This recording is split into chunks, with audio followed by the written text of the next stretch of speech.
Treasure State Remnants. As you know, we are the Treasure State, and that's why I cooked up this title. And I started photographing Montana ghost towns in 1991. So this is how I've organized things. I've got it, both my own photographs and historic photographs from the archives of the Montana Historical Society and some other sources. And I've arranged them into these 7 different categories here. This is, I remember my preacher, and when I was a kid at my church, used to say, you tell them what you're going to tell them, and then you tell them, and then you tell them what you've told them. And so here's what I'm going to tell you about. I'm going to give you an introduction, and then we're going to look at the different types of ghost towns and discuss how we're always in a race against Mother Nature and time with ghost towns, and the lessons to be learned from them, and a little bit about one of the foremost ghost town photographers of the mid-20th century, and my own personal journey, and then I'll speak briefly about these books. So we'll get started. This is a picture of the Christinaut Mill. I thought this would be a good introduction. This was actually constructed in the 1860s up Alder Gulch north of Virginia City, and it's been preserved, and you'll see some more slides concerning the efforts toward preservation of ghost towns. It does require a 4-wheel drive to get up there, or you can walk up if you don't like the looks of the last half mile or so to this site up here. But it's on public land, and you're welcome to go to it. Okay, I looked up in dictionaries, and I Googled. That's a new word now, a verb, isn't it? You Google something.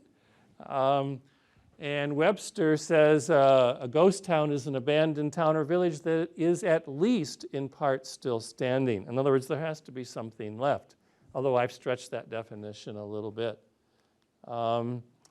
Shakespeare wrote of a timely parted ghost of ashly semblance, meager, pale, and bloodless. Wasn't he the master of words? Unquestionably, of the English language.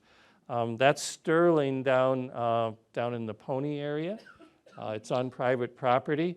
I have found that when I stop and introduce myself to the private property owners, 9 times out of 10, they give you permission to photograph. What they don't like is people sneaking onto their property.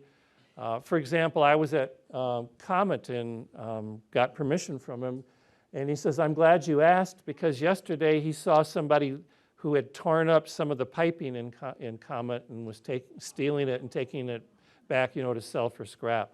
So if you introduce yourself and say, I just want to look at your old buildings and whatever, most private property owners say yes. They're just afraid of thieves and vandals is what they're afraid of. Not people like you and me. Mary Hunter Austin, a great writer of the American Southwest, said, the ghost of grandeur that lingers between the walls of abandoned haciendas of the Southwest. This shows Castletown, which I'll have some more pictures of. It was one of my favorite ghost towns. I've got a number of my favorites in this program that you'll be seeing here tonight. What is a ghost town? According to Gene Walton Davis, the author of Shallow Diggings, which is a book right over there. Can you hold it up? See, it's right there. That's one of the early Montana ghost town books. Ghost town books tend to get a little bit out of date. That is, if they show pictures, pictures might show things that are no longer standing, but still, the stories in that book are quite interesting. Anyway, she said, it is a huddle of rotting cabins on a mountainside. It is the towering ruins of vast mills or smelters around which life once swirled. Sometimes traces of rotting foundations alone are left of a busy city. Only the name may remain as a postmark on an old family letter or as a memory in the mind of a pioneer. So here is Lee Silliman's categorization of the 5 different types of, quote, ghost towns, although the last one's technically not a ghost town. The first one is completely abandoned and decayed. Those are my favorite ones. The ones that were abandoned 100 years ago, or approximately, and have been left to the ravages of the elements. Those are the ones I enjoy the most. But they're somewhat rare, and they're usually quite often on private property, so they're not very common. And of course, as time goes on, they decay more and more, and they fall in worse and worse. The second one is completely abandoned, but organizations, either the state of Montana or protective associations, are working to stop their downward trend. In other words, they halt the decay once they attain rights to the property. And we'll see some pictures detailing that. The third one is called partially abandoned and partially refurbished. These are usually ghost towns that are almost entirely in private property, and the property owners sometimes like to still continue to live and refurbish and keep in good condition the houses, whereas across the street or up the block, there might be a lot of old abandoned buildings that have been left to the elements. So it's a mixture of old and new in the very same community because it is private property. I remember going, it was down in Utah, and there was like 4 or 5 buildings people lived in, and the rest of the homes were just totally abandoned and falling in. So it's like a town that's still hanging on by a toenail. Oops, I'm sorry. And the next category, technically it's not even a ghost town, it's totally all gone, which doesn't meet the definition, but there are some of those around. And then I've got photographs of other historical items that aren't technically towns, but I think are neat vestiges of activities of the former days, which you'll see. So you're going to see examples of all 5 of these categories. Okay, completely abandoned and decayed. Coloma is not very far from Garnet, which is up between Highway 200 and Interstate 90 east of Missoula. And there are signs to Coloma. When I had a hard time finding it. I think there's signs that direct you to it now. But it was a mining camp about 100 years ago, and it's totally falling in. So that was my favorite kind. I love to see the ravages of time taking their course on a building. Glendale is another really good example. Look at all the buildings that are there in Glendale.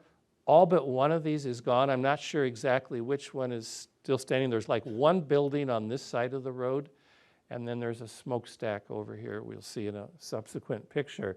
But the reason a lot of the buildings disappear is people would reutilize the lumber.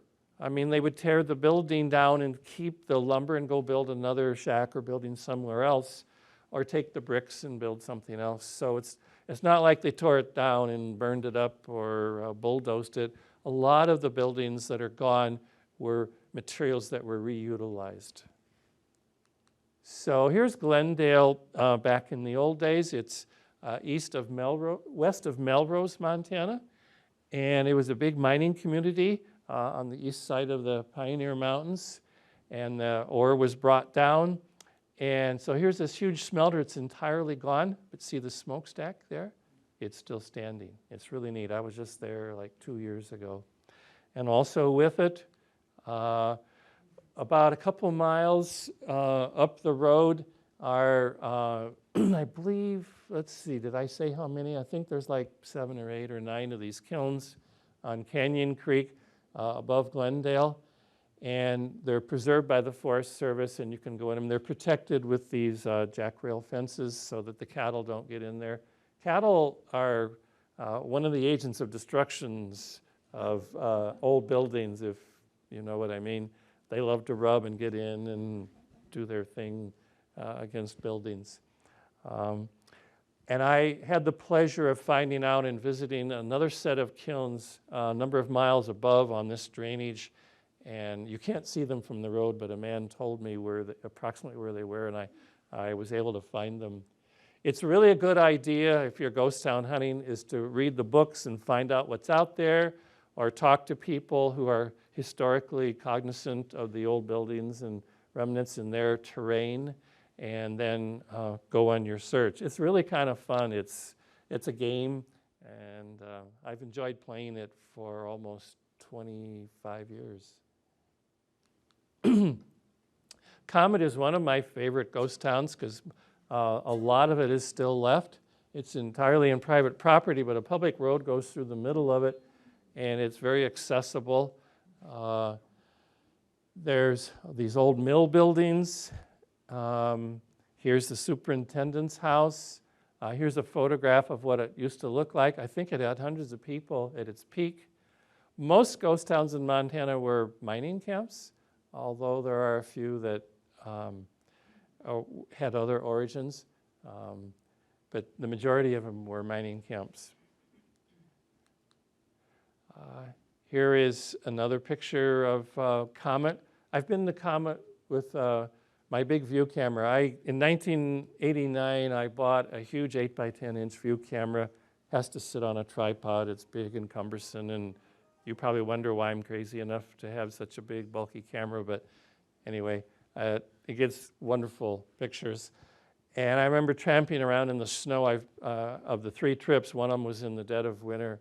And I was able to drive up on the road, but the snow was 2 and 3 feet deep out in there. But it was lots of fun having the snow as contrast. Do you like the title of my picture here? A little humor there? You know, if you know your history. You catch that? Here's an old livery stable. I think the snow really gives wonderful contrast to the buildings. It's hard to get a really good picture that's artful. I mean, you can do historical documentation, and a lot of my pictures are historically important. In fact, I have in my will, all of my negatives of historic Montana structures are going to go to the Montana Historical Society. They already have over 100 or 150 or something like that of my original prints that I'm giving them. I still have more to give to them. But, you know, when I'm old, I don't want, if I kick the bucket real suddenly, I don't want my children to come in and throw everything out in the garbage. So many of these images are going to be in the archive here. Well, a true story, I lived in Deer Lodge for 37 years, and I was, for 26 of those years, I was the archivist at the Powell County Museum, and they have a 30,000 image collection, and it was almost ready to go into the trash. It was photographs and negatives from around the 1900 to around 1970s something.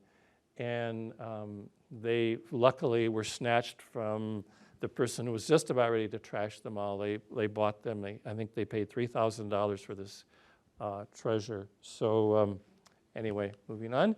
The superintendent's back door at Comet. I like close-ups. I'm trying to find something unique besides, oh, here's a nice big building in the middle of the picture. I'm trying to always find something that's a bit unique. Be careful when you walk up those doors or stairways. The yard needs work on some of those houses. Looking for the unusual perspective, I do. Castletown is another one of my favorites. I've only been there once. This, of course, is a historic picture during its heyday. A number of those buildings are still standing. It is on private property, and I was given permission. And usually, not usually, every time that I get permission from somebody to go on their private property to photograph a ghost town, I will make a print or 2 or 3 and send to the owner as a thank you for their permission. Question? Is Castletown the same as Castle? Yes. It's over by, is it Martinsdale? Yeah, in that area. Between Martinsdale and what town? I forget. Lenup? Lenup's the town. There's like a church. Okay. Anyway, I had a great day there.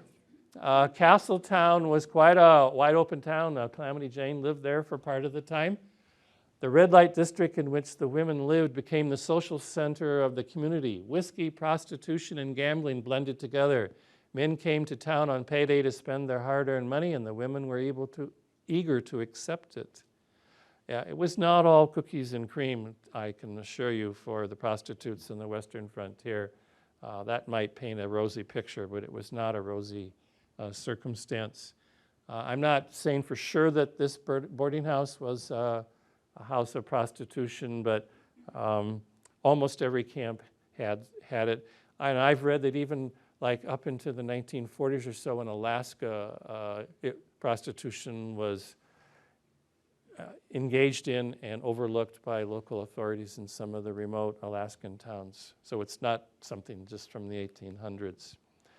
In 1891, Castletown had 14 saloons, 9 stores, 2 barbershops, 2 butcher shops, 2 livery barns, hotels, photo gallery, bank, dance. So you can see it was a thriving community.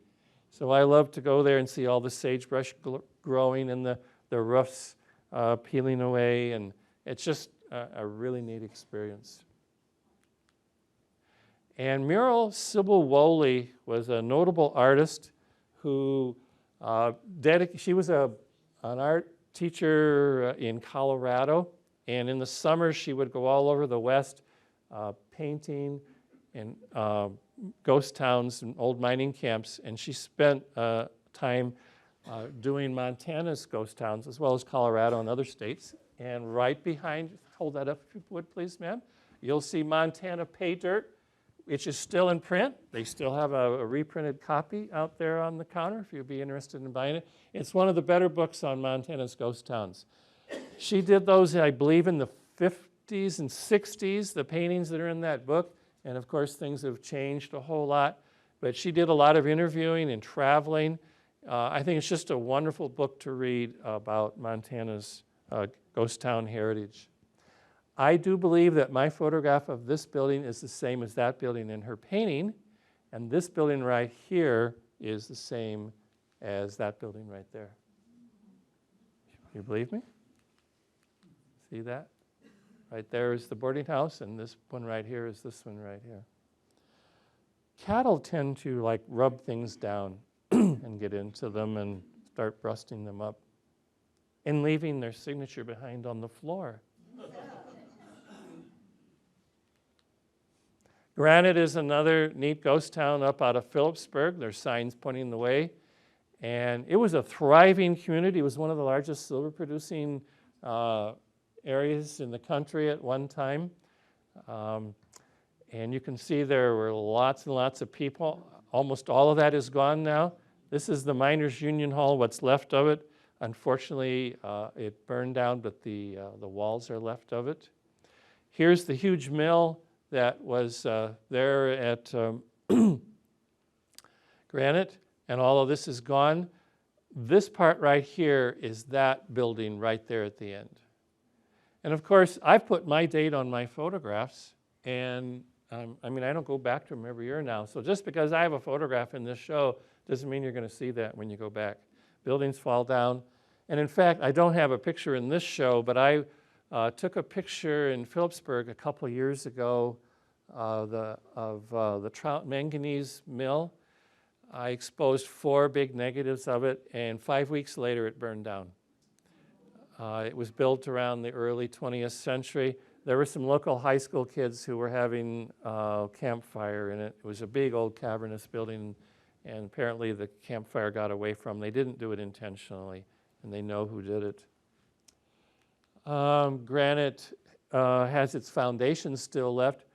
They went to an enormous amount of labor and expense building these old mills because all of this had to be based on foundations.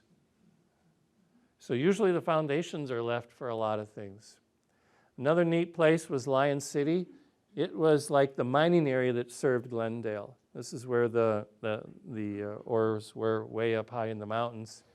And I like this photograph because of just the skyline up here above timberline with this really bright rock and all these old miners' cabins down here. I had to, what shall we say, be a little coy photographing this. I drove up the road and there was a big sign said Lion City, stay out, private property. So I went left on a road and then I saw a road that turned right and there was no sign. So I drove up that way. So I could honestly say that, well, I drove up on roads that didn't have a sign that said, can't go there. Albright is an interesting ghost town. It's entirely within Sluice Boxes State Park in the north end of the Belt Mountains. It has no roads into it. And if you can hike in from the south end through some interesting trails, or you can actually walk up Belt Creek and access it. And there's a lot of old mining ruins up there.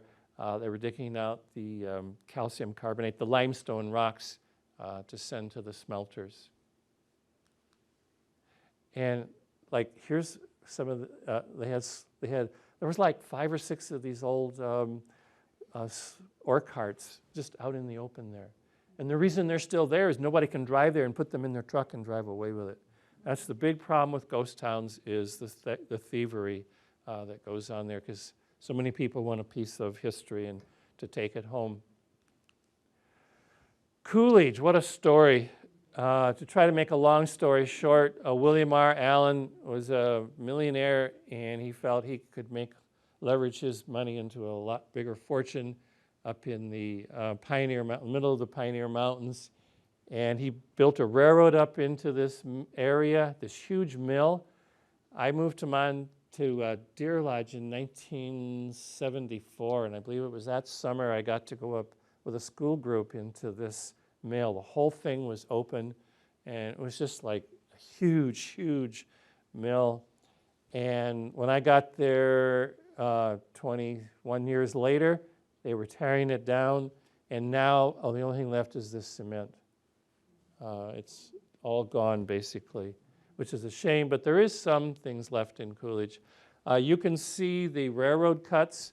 They're all along. He literally built a railroad spur like 20-some miles along up into the mountains to it, and you can still see the cuts along the hillsides where the railroad, they've torn the ties and the iron out. But this town only ran a couple of years. The ore played out, and he went bankrupt. But the Forest Service owns this property now, and there's a parking lot, and you have to walk about a quarter of a mile or so to it. It's well worth it. And the middle of the Pioneer Mountains are so beautiful, and there's a paved road through the middle of it now. So if you're wanting a fairly easily accessible public ghost town, Coolidge is pretty neat. A lot of the cabins are falling in, but the superintendent's house was still standing. There were a lot of coke ovens and charcoal ovens, which would concentrate the coal or the wood so that you could drive the moisture away, and then the remaining fuel has a very high thermal content to run the mills. And I'll talk more about Coolidge here later in this talk. Oops. Sterling has 2 really neat buildings. It's on private property south of Pony, and it's incredible. These were built in the 1860s. It's incredible how just, so much money was poured into Montana's mills on the hope, of course, of getting your money back and earning a lot more money. Here's Midasville. It's just like a few hundred yards away from it. Midas was the legendary king of Phrygia, whose touch turned everything into gold. Gregory was the second oldest mill in Montana, and they have the stack is now preserved. It's on public property, and they've got a big fence around it. I have a horror story relating to that. I put my tripod up, and then I put my camera on it, and then I locked my camera down to the tripod. Well, every once in a while, I have a senior moment, and I didn't lock it down. And I picked my camera up to move it to another spot, and I caught it as it fell off the tripod. All of a sudden, here's my camera falling over my shoulder, and I caught it. And it costs thousands of dollars. My whole camera outfit is insured for like $13,000. If that camera had fallen, I would have been out probably $3,000 or $4,000. So lock the camera down. It's a good idea.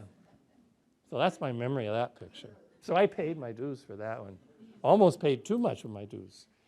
Southern Cross is up above Georgetown Lake. It's on private property. I did get permission to go up there. It was a big mining community, and neat old buildings covered with this rusty sheet metal. New Chicago isn't so much, there's an example of one that wasn't a mining community. The Mullen Trail, you're probably familiar with. It's been in the news a lot in the last few years. Ran nearby there, and a little community called New Chicago developed. I actually know some friends that have roots there. They thought it was going to be another Chicago. That's quite a laugh. But when they built the railroad was went through the present town of Drummond, 2 or 3 miles away. So that pretty much killed New Chicago because all the traffic then was on the not on the Mullen Trail, but it was on the railroad. Abandoned and not all of my parts are this long. Abandoned and arrested decay. There's not too many of them. Obviously, the best one is probably Bannack Historic State Park, which I presume many of you have been to. I think I've photographed it 3 times. This was my first ghost town adventure. My parents, I grew up in Illinois. My parents lived there, and they came out in 1991, and we're sitting around thinking, what should we do for a day's outing? I said, well, let's go to Bannack. And I threw my camera in the car. So I first started doing my ghost town pictures in 1991. And I do have some pictures here. Somebody must have them out there. I've got a couple of scrapbook pages with my, who has them? I thought, they're gone. No. Oh, there they go. Okay. If you don't mind. When my parents died, I got the pages out of their scrapbook, but if you're curious to know what I looked like in 1991, there's a little bit of a difference. Now that's me taking my first ghost town pictures. And anyway, I'll put this up here.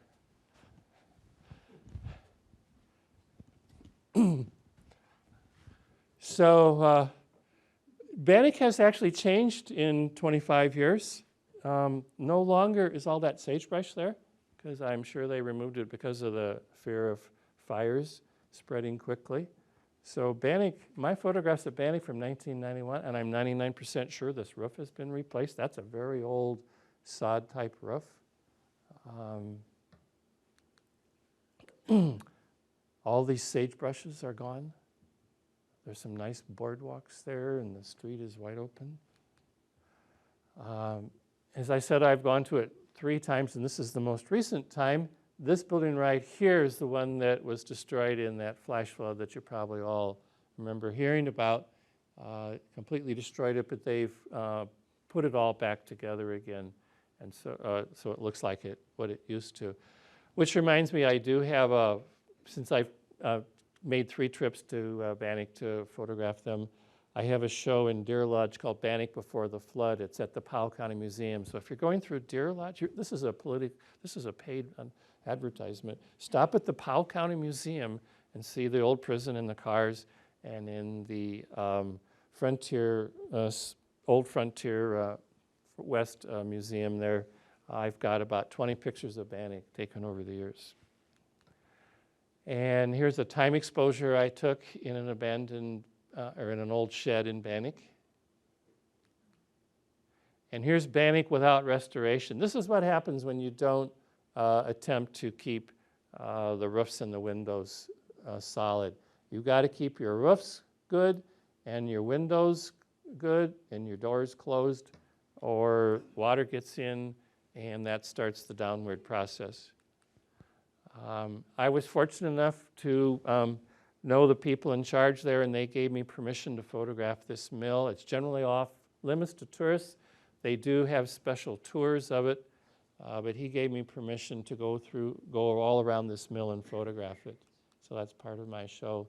You might enjoy Bannack Days, which are on the 3rd Wednesday, or the 3rd weekend of July every year.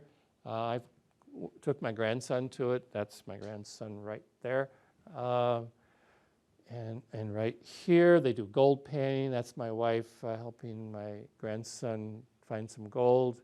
They have black powder, all sorts of old cooking and crafts and everything. I mean, it's a really big affair. The people in Dillon really go to great lengths to make that event worth it, and they have thousands of people. How many of you have been to the Bannack, to Bannack Days? It's really neat, isn't it?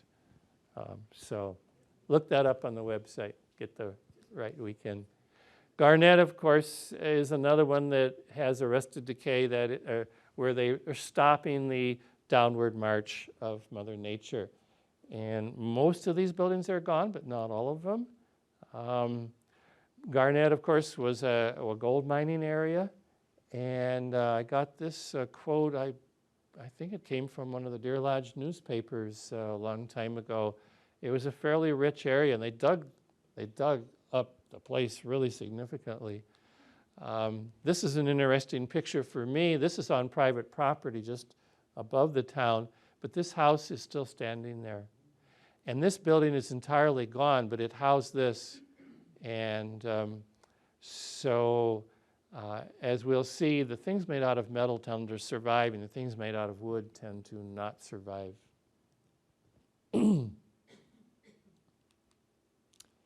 And here, of course, are some of the surviving buildings. And there's lots of neat things inside this. Somebody lived in Garnet until like the 1950s or 60s, which helped keep it halfway intact, keep the vandals at bay. Another really neat, okay, the third kind are partially abandoned and partially refurbished or lived in. That's because they're mostly on private property. I think Marysville, just north of Missoula here, is a good example.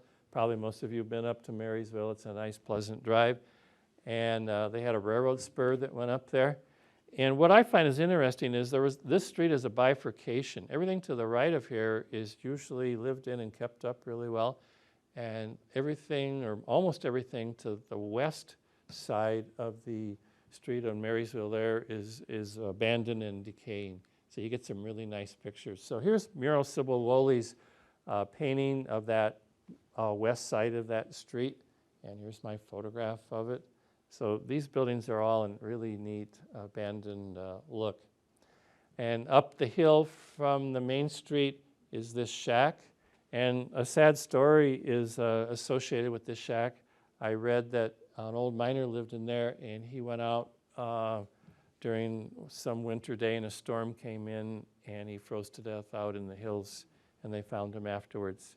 And this is the same building right here that's on the front cover of my good friend Richard Buswell. He's a Helena photographer of great renown and repute, and he's had four books published, and that picture is on the cover of his book, and I brought that. So Richard Buswell is Helena's best photographer. And just here's another example of some of the abandoned houses above Marysville. Here's Elkhorn, which is, sure, having a senior moment up. It's in Jefferson County. Boulder. Between Boulder and Whitehall. Yeah, I've only been there 3 or 4 times. I can't remember it. But it was a big mining community. I've got a lot of neat pictures up there. This is Mural Sybil Woley's. And I was able to photograph. This was gone by the time I got there, but these 3 buildings I was able to photograph. This mill is gone. You'll see that's one of my photographs. You'll see that's the same as one of these 3 buildings right here. And when I came back, all 3 of these buildings were gone. There's the one that's next to it. This was a livery barn, and it's now torn down or fallen in, collapsed.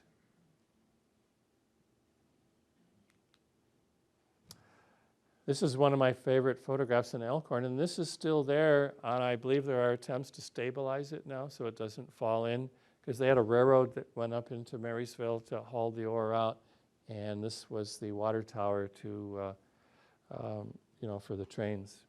Lee? Yes, Sherry. There is a group that is trying to get enough money to, they have stabilized it with wires and stuff, because it was leaning. Okay. And so they have stabilized that part, and they are in the process of putting a roof over the roof. Oh, okay. So that it will no longer hold it. But it is supposedly the last water tower on the Northern Pacific Railroad line existing in the United States. Okay. That's interesting. Thank you for that, Sherry. I'm glad I photographed it before they got to it. And I do, Sherry and I are good friends, and I've been exhibiting many times in her museum, and she has a number of photographs, I believe everything I've ever taken in Jefferson County. You're going to get one tomorrow, or tonight too, Sherry, which you haven't seen. Her museum also has a number of photographs. Pony is a town that's still partially lived in, and some of the buildings are abandoned. Really neat. Here's another one. On the other side of this building, there was a big fence that said keep out, but on the west side, it was completely open. So I went up there and took my picture. That was built in the 1860s. Abandoned and gone. Technically, these are not ghost towns, but Diamond City or Confederate Gulch east of Helena here was a rip-roaring town. It's completely gone now. All of this is gone. Cinnabar is another one. There's just a new book out by Lee Whittlesey, a friend of mine from Yellowstone National Park. The Northern Pacific Railroad spur that went up the Paradise Valley to take tourists to Yellowstone, they couldn't agree for a purchase price for the land up in Gardner. So the railroad showed Gardner. They stopped a few miles down in the valley, right out in the middle of the flats, and set up a little town called Cinnabar, and it's where the tourists got off. But eventually then they brought the railroad line up right into the town of Gardner. But these railroad people weren't going to be buffaloed by somebody who was raising the price on them where they wanted to put the depot. But there's a whole book on this. Now there's nothing there now at all. It's just completely gone. You might have remembered early in my slide talk I had pictures of the Aldridge Kilns. There was a whole town in these gulches. These are all little shacks, and they're all gone now. It was not a very pleasant life for a lot of these people back 100 and more years ago. Well, and you know, if you noticed, whoops, let's see, sorry. When they built Georgetown, dammed up Georgetown Lake, the hydroelectric power obviated the need for the coal that they were digging out of the ground there at Aldridge and burning in their coke ovens to make coke. All right, other historical vestiges. These are not technically ghost towns, but there's some really neat things. The Forest Service is the owner of the OTO Dude Ranch, was a really neat going concern in the 19-teens and 20s. It's about 10 miles north of Gardner, and my wife and I hiked up to it and photographed it. And here's a book, and I believe they've reprinted it about the dudes at the OTO Dude Ranch. It was one of Montana's best dude ranches. And I remember looking in the window of the main hall, and that pool table was still there when I was there taking my picture. So this is my picture, and this is the same cabin or one just like it back in the dude days. And I like to photograph cemetery monuments. They tell stories. This is the passage on this one right here of a man who was accidentally killed in Lion Hill. That's basically Lion City above Glendale. And this inscription is what's written right down here. Weep not, dear parents, and disturb not my rest. Jesus has called me, he thought it best. There are so many sad stories on the tombstones in these ghost town cemeteries. Here are 3 children that died in one summer to a family from childhood diseases. And I will add this as a modern parenthetical thing. It drives me crazy when modern people don't immunize their children. Do you realize how many children died before we developed these vaccinations that are protecting our children? I don't have a scientific analysis, but I would say at least half of all of the ghost town cemetery monuments that I've photographed and looked at carefully are of children. Childhood diseases were deadly 100 years ago. Here's some more. Budded on earth to blossom in heaven, aged just a few days old. This lovely bud, so young and fair, called hence by early doom, just came to show how sweet a flower in paradise would bloom. That's the passage right here. In fact, I have these tugged at my heart so much that I have an entire photography exhibit that's on tour now. It was in Butte, and now it's this fall, it's going to be at the Bannack Heritage Center in Sydney, Montana, I have a series of about 40-some photographs telling stories like this, where I've written out the passages that are hard to read in my photographs, so my annotations have what's written on those tombstones. I find them very poignant. Glendale Cemetery was my favorite. It's 100 years old and more, and it's all fallen in. I hope they leave it fallen in. It just, I think it's so neat. Other things that I've photographed, and I'm running out of time here now, are gold dredges. This one is near Deer Lodge, where I used to live, and this was down in the Madison Valley. Notice here the buckets are gone, probably for scrap iron, but here the buckets are still there. That's really rare for an abandoned one.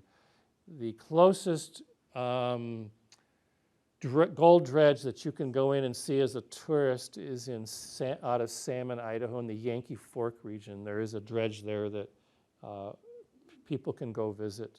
And there's also one near Baker City, Oregon, on the way to Portland, near Pendleton, Oregon. Sheepherder Cairns, these are all over Montana. The sheepherders built, the sheepherders built these to get the rocks out of the way and to, like, say, we were here. You know, they had time on their hands watching sheep eat grass. Old mills. Well, we're just running out of time. Lots of neat things that are out there that are remnants from our historic past. I'll let you read that. Although I should read it out loud. In this country, it is significant and pathetic to see how almost every stamp mill has been abandoned, sold at auction, transported to other districts, tinkered, rebuilt, and sold and removed again in disastrous repetition. That's because they wanted to reutilize them. While the sun shines, such an enterprise must make hay in a hurry, for the rainy day is certainly coming. This man was the Commissioner of Mining Affairs for the West. He wrote that in 1871. How prophetic he was. If you don't protect the foundations, I thought it was a door at first, but it's actually a window. The bottom logs rot if you don't stop the rotting at the bottoms of the logs. You need to keep your roof intact or you've got disaster. This is obviously not going to hold the elements off too long. But stone and metal survive, and that's what I find a lot of source material for my photography. And the snow loads, isn't that a neat picture over there? Look what the snow loads did to that building. And this one right here, isn't that cool? And this is that Granite Miners Union Hall, and it used to look like this. I have a friend, Kevin Haney, and as a kid he remembers going in here, and this was like a theater and a dance hall and a bar and pool hall, and all that was in there, but it's all gone now. And we've already talked about how that has been recycled. People get rid of stuff because they're afraid of the nuisance factor. That is, up here, for example, on this tramway, any kid could get up there and step on nails. This could break, and he could fall through. So owners are terrified of lawsuits by parents of people whose kids are hurt. And so that's part of the reason that so many ghost towns disappear. Another thing is mines can be terribly polluted, so the EPA wants to do reclamation. And like most of this is now gone due to reclamation. I've already talked about that, obsolescence. So I love ghost towns because it tells us so much about the isolation of the past, how there was so much privation compared to modern life. Disease was so much more rampant. There was so much more insecurity in life. And I think we owe it to our ancestors to honor them for facing up to the difficulties that they had to contend with. I like this quote about how the people hang on, but eventually they're gone, and the windows break and never are repaired, and the wild creatures move into the abandoned cabins, the gravestones of the heroes are forgotten, and in time the hardcore of the settlers moved away, leaving just the dead husk of a town. I like that phrase. And I like ghost towns because we get the feeling of the when we wander through a ghost town or travel on a trail or study an object that people had lived on in the past, we experience a childlike joy in their contact, you know, a physical connection to their life from the past. And I'm running out of time. Check out Florin Lambert's books. He photographed ghost towns throughout Montana and the West, so you can see what they used to look like, but not anymore. And so there I am photographing my first ghost towns. And here are some books that I have up on the table and on my bookshelf.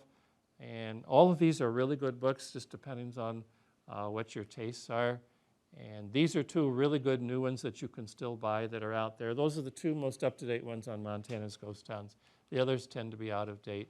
And this is a really good one on the Phillipsburg, Granite County area. And I would say if you want to read one ghost book, town book with really neat stories, Nell Merbarger, she went all over the West and wrote some of the most fascinating stories about Montana ghost towns in the 1940s and 50s. I'd say if you wanted to read one ghost town book about what it's like to chase the ghosts of the past, her book is it. And it's so good it's been reprinted, and I think I have the reprint up there. So I think we should respect the past and remember it was all that was humanly possible. Thank you very much.